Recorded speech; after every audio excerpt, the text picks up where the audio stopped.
अन्नदाता, अन्नदाता, नीत तुम्हारा अन्नदाता, पग पग पर है संग तुम्हारे अन्नदाता। लहू किसानों का बन के पसीना सींचता है धरती का सीना, मेहनत का तेरी हक दिलवाने, नई तकनीक नई खोज बताने। पशुधन को गुणवान बनाना, पौध सुरक्षा को सिखलाना, खेती के सब गुर समझाने, भारत का सरताज बनाने, आठों पहर है संग तुम्हारे अन्नदाता, अन्नदाता। नमस्कार, आप सभी का स्वागत है अन्नदाता कार्यक्रम में। आपके साथ मैं हूं सोनाली सिंह। हमारे देश के किसान जन का पोषक है, वह श्रम का देवता है, अन्नदाता है। उसमें ही भारत की आत्मा निवास करती है। ऐसे ही किसानों की प्रगति के लिए हम खेती बाड़ी से जुड़ी हुई बहुत सी नई लाभकारी जानकारियां हर रोज सुबह लेकर आते हैं। तो चलिए कार्यक्रम शुरू करने से पहले देखते हैं क्या है आज के अन्नदाता में। केले की बागवानी करके किसानों को होगा लाभ।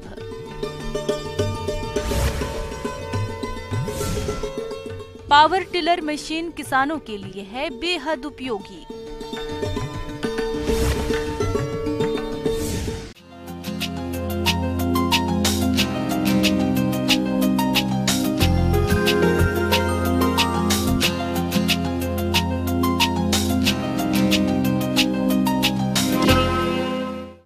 हमारा राज्य केला उत्पादन के लिए सबसे उपयुक्त माना जाता है और इसकी बागवानी से किसानों को अच्छा खासा मुनाफा भी मिल जाता है। तो प्रदेश के जो किसान इस समय केले के नए बाग लगाना चाहते हैं, वे भरपूर उत्पादन के लिए इसकी कौन कौन सी उन्नत किस्मों का चुनाव करें और केले की रोपाई करते समय किन किन जरूरी बातों पर ध्यान दें, इस बारे में जानकारी दे रहे हैं बिहार कृषि विश्वविद्यालय सबौर जिला भागलपुर के बागवानी विशेषज्ञ डॉक्टर फिजा अहमद।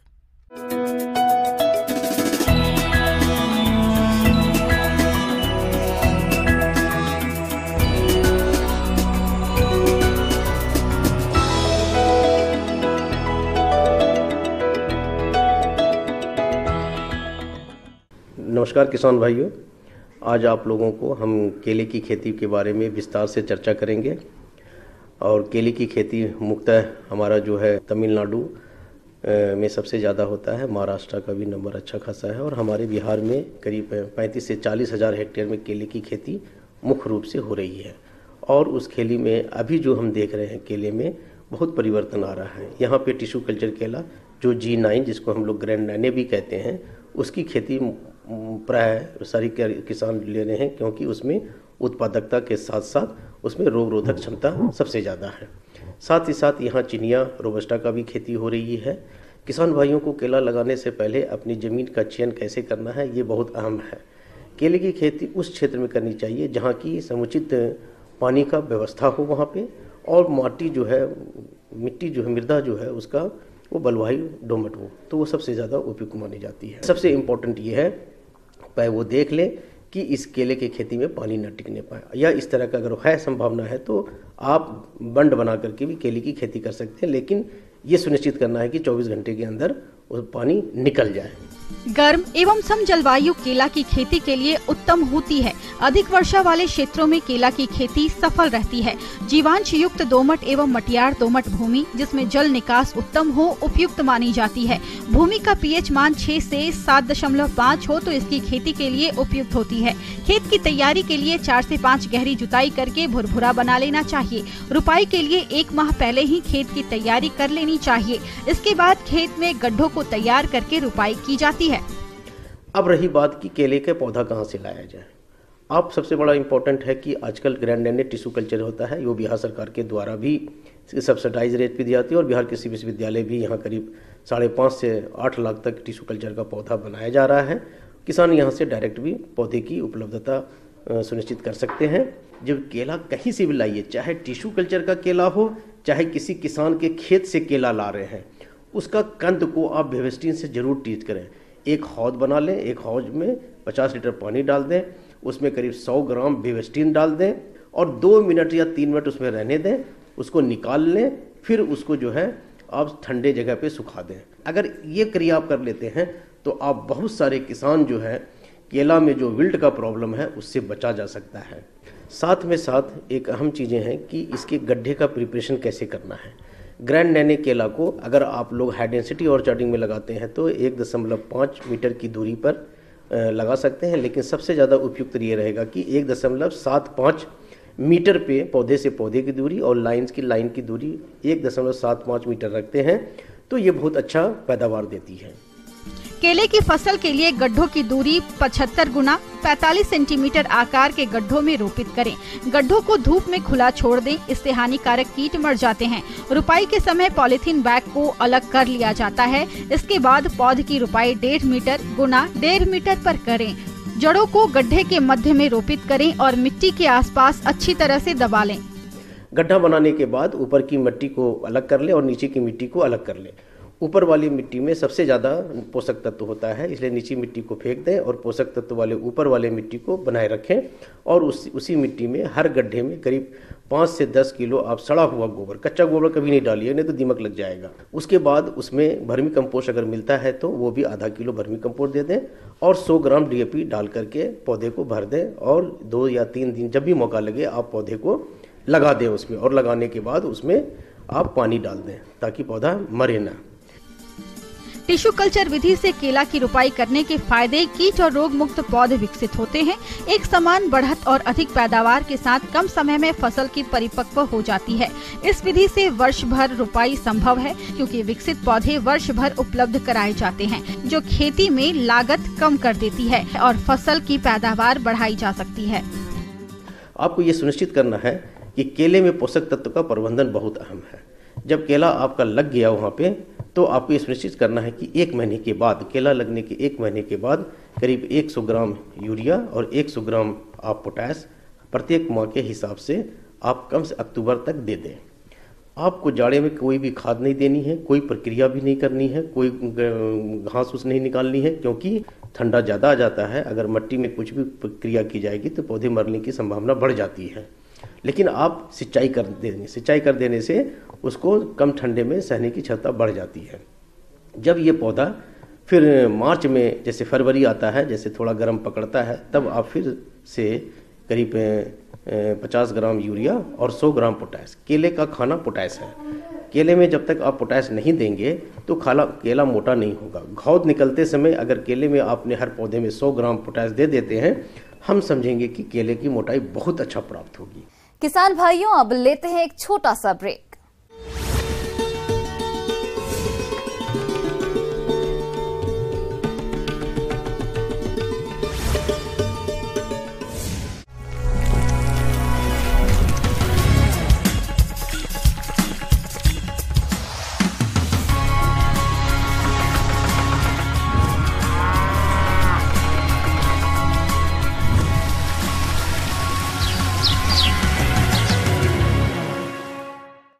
ब्रेक के बाद आप सभी दर्शकों का अन्नदाता में स्वागत है।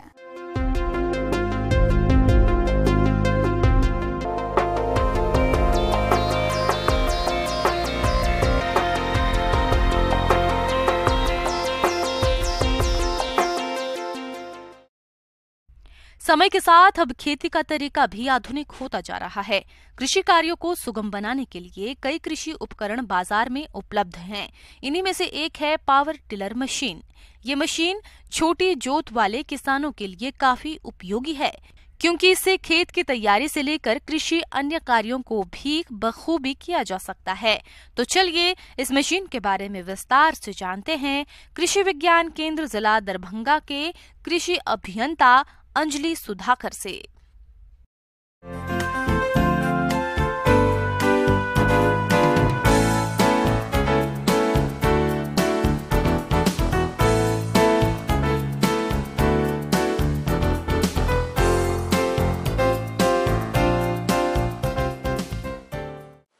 जैसा कि अभी खेती में भी मशीनीकरण का दौर चल रहा है, लेकिन जैसा कि हम जानते हैं कि हमारे देश में बहुत सारे जो किसान हैं वो लघु वर्ग के और मध्यम वर्ग के किसान हैं।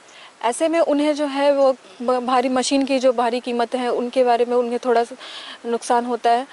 वो तो इस अवस्था में वो जो है एक जो सबसे उपयोगी उनके लिए मशीन है जो कम दाम में उनके लिए उपलब्ध है बाज़ार में, वो है पावर टिलर मशीन के 8 HP से जो ऊपर ट्रैक्टर है ये उनके लिए है। हालांकि ये आपके ट्रैक्टर, ये जो आपके पावर टिलर होते हैं वे कई बहुत सारे HP में आते हैं, जैसे कि आपका 8.5 HP से लेके ये 15 HP तक है, लेकिन किसान भाई जो है वो ज़्यादातर आपका 13 से 15 HP के पावर टिलर इस्तेमाल करते हैं। आधुनिक भारत में खेती करना सबके बस की बात नहीं रह गई है। बढ़ते तेल की कीमतों और खेतों की महंगी जुताई सिंचाई में अधिक पैसे खर्च करने पड़ते हैं। हालांकि उन किसानों को अब परेशान होने की कोई जरूरत नहीं है। पावर टिलर किसानों के काम को बेहद हद तक आसान बना देता है।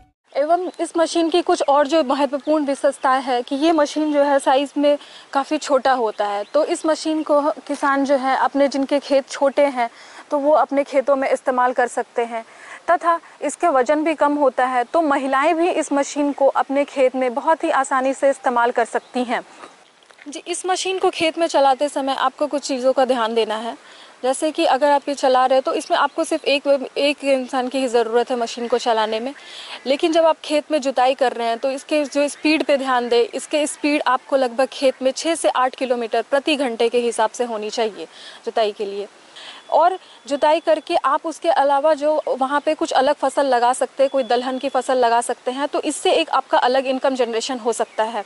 ये एक बहुत बड़ी फ़ायदा है। आप आम के फसल में जैसे मसूर लगा सकते हैं या तोड़ी लगा सकते हैं, या अमरूद के बागीचे में वहाँ पे जुताई करके आप इनका फ़ायदा उठा सकते हैं। ये मशीन की और भी है कि जो प्लेन एरिया में तथा जो थोड़ा हिली एरिया है वहाँ पे भी इस मशीन का आप अच्छे से इस्तेमाल कर सकते हैं। मशीन को चलाने के लिए आपको कुछ चीज़ों का ध्यान रखना है, जैसे कि अगर आपके खेत में कंकड़ पत्थर हो कोई बहुत, तो उस समय आप उनको पहले हटा लें अपने हाथों से, उसके बाद इस मशीन को चलाएं, अन्यथा आपके जिसके जो ब्लेड्स हैं वो टूटने की समस्या आ सकती है। एवं जैसे इस मशीन की और जो एक विशेषता है कि आप जिन खेतों में बागवानी फसलें लगे हैं आम के, वहाँ पे आपके ट्रैक्टर अगर नहीं जा पा रहे हैं तो आप पावर टिलर के द्वारा आप उस खेत में जुताई कर सकते हैं। पावर टिलर भी एक बहुकारी कृषि यंत्र है। ये छोटे एवं मध्यम आकार के खेत वाले किसानों के लिए उपयुक्त है। पहाड़ी और ढालू जमीन में एवं छोटे आकार के खेत के लिए ये कृषि यंत्र काफी उपयोगी है।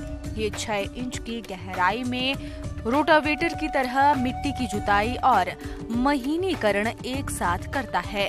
इससे खेत की पहली जुताई से लेकर खरपतवार उन्मूलन, सिंचाई, कटाई, मड़ाई, सफाई और ढुलाई तक का काम आसानी से किया जा सकता है। पावर टिलर बेहद हल्का होता है, इसे कहीं भी आसानी से ले जाया जा सकता है या फिर लाया जा सकता है। साथ ही ये किसी भी प्रकार के खेतों को तैयार करने में माहिर है। इससे जुताई, बीज बुआई, पौध प्रतिरोपण, दवा छिड़काव तथा खाद्य प्रसंस्करण यंत्र जैसे क्लीनर, कम ग्रेडर, तेल, आटा, चावल एवं दाल मिल और गन्ना पेड़ाई यंत्रों को इससे जोड़कर आसानी से चलाया जा सकता है। आपके इसमें जैसे अगर आप इस मशीन का इस्तेमाल कर लिए हों तो आपको इसके रख रखाव में इसके जो ब्लेड्स हैं वहाँ पे अगर जो भी खर फंस जाए तो उनको साफ़ कर लें। एवं जो प्लेट्स उसके बाद आप इसको मशीन को धो के उसके बाद इसमें ऑयलिंग ग्रीसिंग कर ले। इसके जो फ्यूल टैंक है उसको हमेशा बराबर चेक करते रहें। और इसमें ऑयलिंग ग्रीस जो पार्ट्स आपके मिट्टी में जाते हैं, जो इसके ब्लेड्स होते हैं, जैसे कि ये देख सकते हैं, तो इस पार्ट्स को जो है आपको ऑफ सीज़न में इसमें आपको ऑयलिंग ग्रीसिंग करके रखनी है। तथा जो पार्ट्स में आपके जो बाहर होते हैं, जो मिट्टी में नहीं जाते हैं, उनको आप पेंट करके रख सकते हैं। ध्यान रखें कभी भी आपके इसके किसी भी पार्ट में मिट्टी नहीं लगाना चाहिए। जहाँ भी आपके इसके मशीन के पार्ट में मिट्टी लगे होंगे वहाँ पे आपका जंग लगने की समस्या आएंगी। पावर टिलर डीजल और पेट्रोल दोनों से चला सकते हैं। ये दाम में भी कम है, जिसे छोटे किसान भी खरीद सकते हैं। कृषि उत्पादन बढ़ाने के लिए कृषि में यंत्रीकरण का बेहद ही महत्वपूर्ण योगदान है। यंत्रीकरण से उत्पादन और उत्पादकता दोनों बढ़ती है। यंत्रीकरण से कम समय में अधिक कार्य कुशलता के साथ किए जा सकते हैं। इस यंत्र पर मिलने वाले शासकीय अनुदान के लिए किसान अपने नजदीकी कृषि विभाग या ऑनलाइन आवेदन कर सकते हैं। इसके बाद इस मशीन की जो इस मशीन के बारे में थोड़ा और मैं बता दूं कि इस मशीन की जो कीमत होती है वो लगभग बाज़ार में आपको 1.5 लाख से 2.5 लाख 3 लाख के लगभग आती है। इस मशीन के लिए कुछ गवर्नमेंट जो है वो सब्सिडी भी दे रही है किसानों को। तो किसान, ये 2 तरीके की सब्सिडी है। एक तो आपकी सेंट्रल गवर्नमेंट सब्सिडी दे रही है किसानों को, जो कि SMAM submission on agriculture mechanisation के द्वारा, और एक बिहार गवर्नमेंट जो है वो आपको सब्सिडी दे रही है। बिहार गवर्नमेंट के लिए जो सब्सिडी दे रही है वो आपका सामान्य वर्ग के लिए मैक्सिमम 40% सब्सिडी है, और जो आपकी जो SC ST कैटेगरी है उनके लिए सब्सिडी मैक्सिमम 50% है। आगे और भी हैं खेती बाड़ी से जुड़ी हुई बहुत सी रोचक जानकारियां। यहाँ रुकेंगे एक और छोटे से ब्रेक के लिए।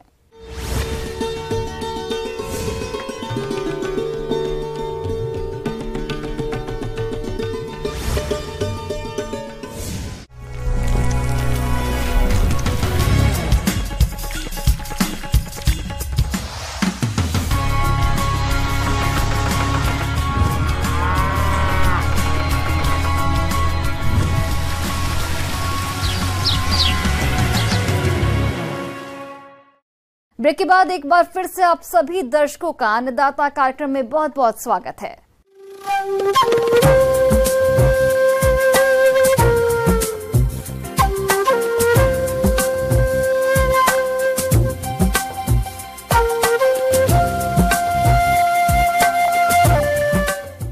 मौसम विभाग के रिपोर्ट पर साप्ताहिक कृषि सलाह इस प्रकार है।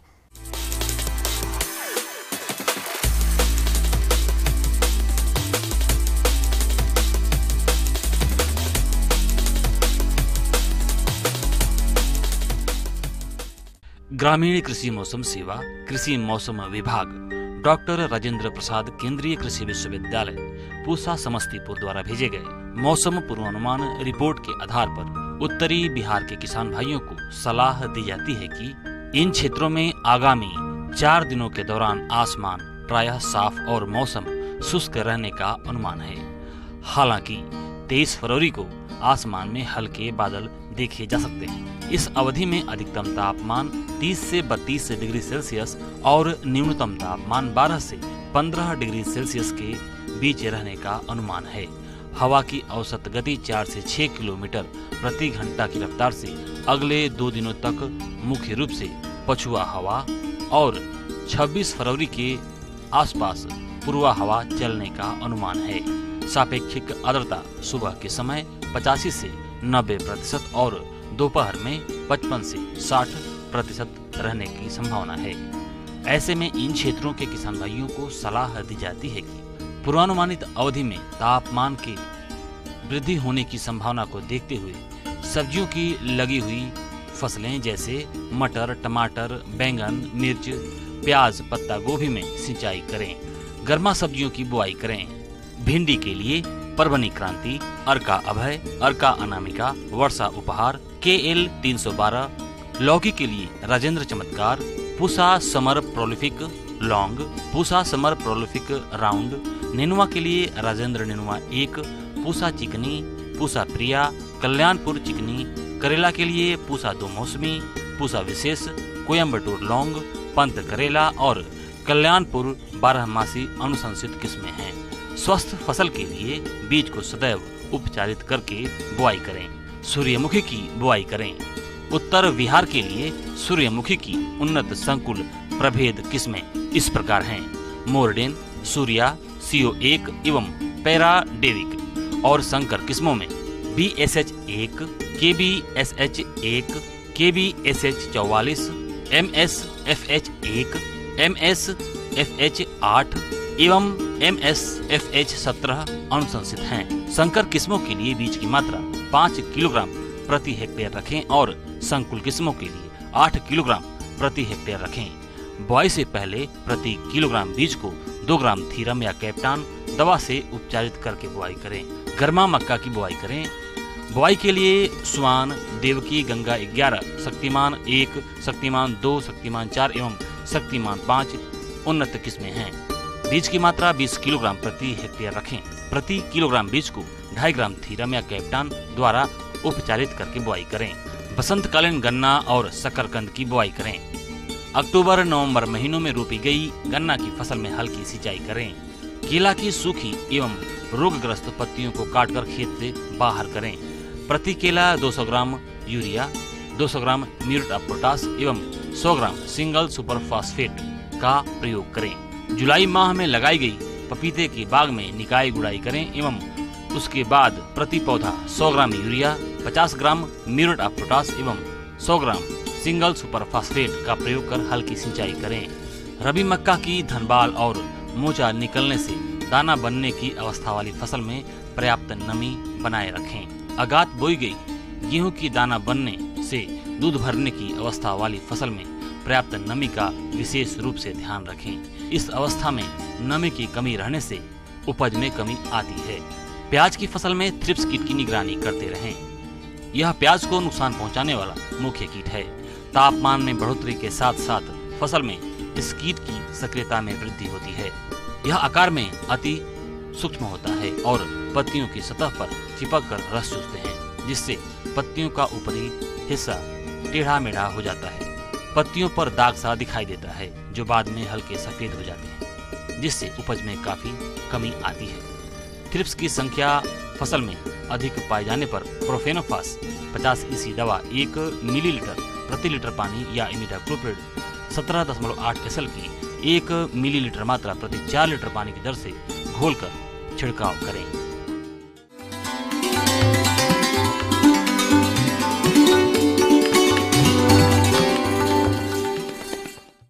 आइए जानते हैं अन्नदाता निःशुल्क फोन के माध्यम से पूछे गए समस्याओं का समाधान।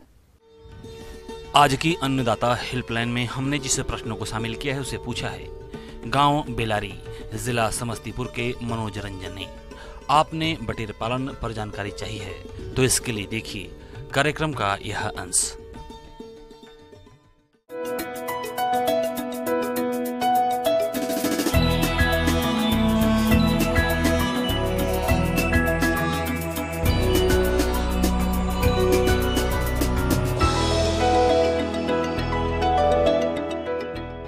बटेर पालन आज के दिनों में बिहार में एक तीव्र गति से बढ़ता हुआ मुर्गी पालन के क्षेत्र में एक क्रांति है। सेंट्रल एवियन रिसर्च इंस्टीट्यूट के द्वारा विकसित कैरी उत्तम, कैरी पर्ल है, कैरी सोनाली है, कैरी श्वेता है, बहुत ऐसे प्रभेद हैं जिसका पालन आप कर सकते हैं और इस पर कहीं से कोई भी प्रतिबंध नहीं है। बटेर के पालन में जो सबसे बड़ी बात है वो है उसके बच्चों का देखभाल। एक बटेर के बच्चे का वजन 8 ग्राम के आसपास का होता है, तो आप समझ सकते हैं कि वो कितना नाजुक बच्चा होता होगा। और ख़ास करके बच्चे में जो मोटिलिटी होती है वो उसके स्लिप्ड लेग के वजह से वो पाँव फिसल जाता है और उसकी पाँव जांघें टूट जाती हैं। जब बच्चे बाहर निकले तो आप कोशिश करें कि उसकी ब्रूडिंग में कोरुगेटेड शीट का इस्तेमाल करें जिससे फिसलन उसके बच्चे को ना हो। उसको दूसरा जो सबसे बटेर पालन में ज़रूरी हो जाता है उसको भी तापमान मुर्गी की तरह लगभग 37 डिग्री के आसपास पहले सप्ताह में पहले 2-3 दिन तो होना ही चाहिए और उसके बाद 2 डिग्री के आसपास से प्रतिदिन आप घटा करके 25 डिग्री सेंटीग्रेड के आसपास ले जा करके रोक देंगे।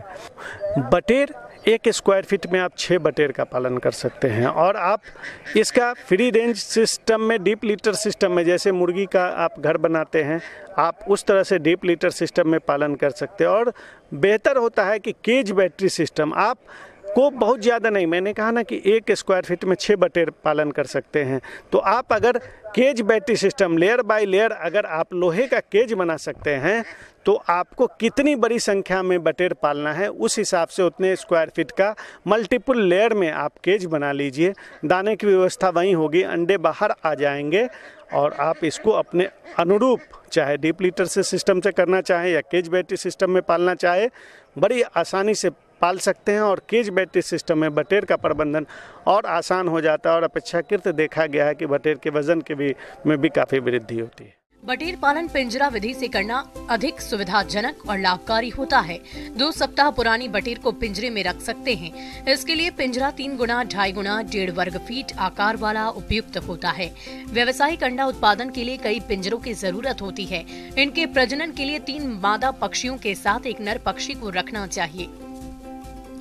बटेर की अच्छी गुणवत्ता के लिए आहार भी अच्छी मात्रा में देना होता है।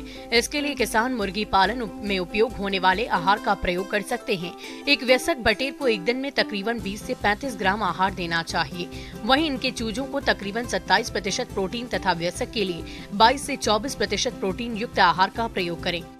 बटेर के फीड में आप जो मुर्गी का जो प्री स्टार्टर दाना होता है आप उसको दें, नहीं तो थोड़ी प्रोटीन की मात्रा बनाकर और एक विशेषज्ञ से भी आप सहायता स्थापित कर बटेर पालन के लिए आप खुद घर में ये पैदा कर सकते हैं।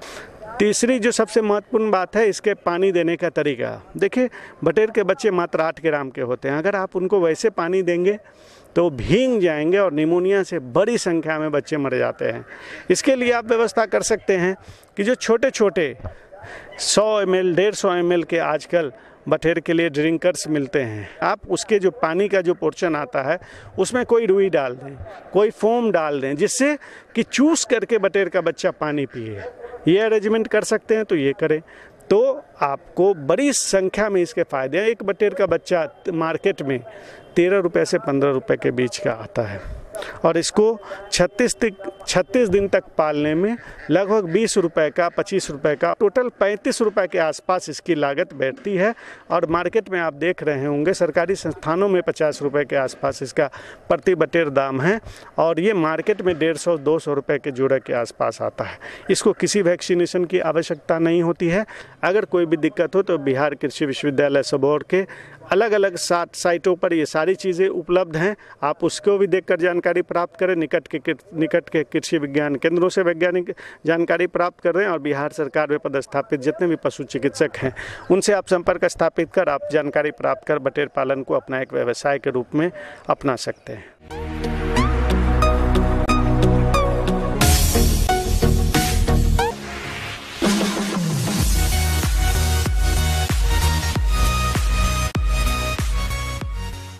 एक नजर डालते हैं राज्य के कुछ मंडियों के प्रमुख फसलों के बाजार भाव पर।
किसान भाइयों, कृषि संबंधित समस्या या सुझावों के लिए आप हमें इस पते पर संपर्क कर सकते हैं। प्रोड्यूसर अन्नदाता news 18 Bihar Jharkhand, Ramoji film city Hyderabad 501512। साथ ही आप हमें ईमेल भी कर सकते हैं। हमारा ईमेल आईडी है p18annadatabihar@news18.com।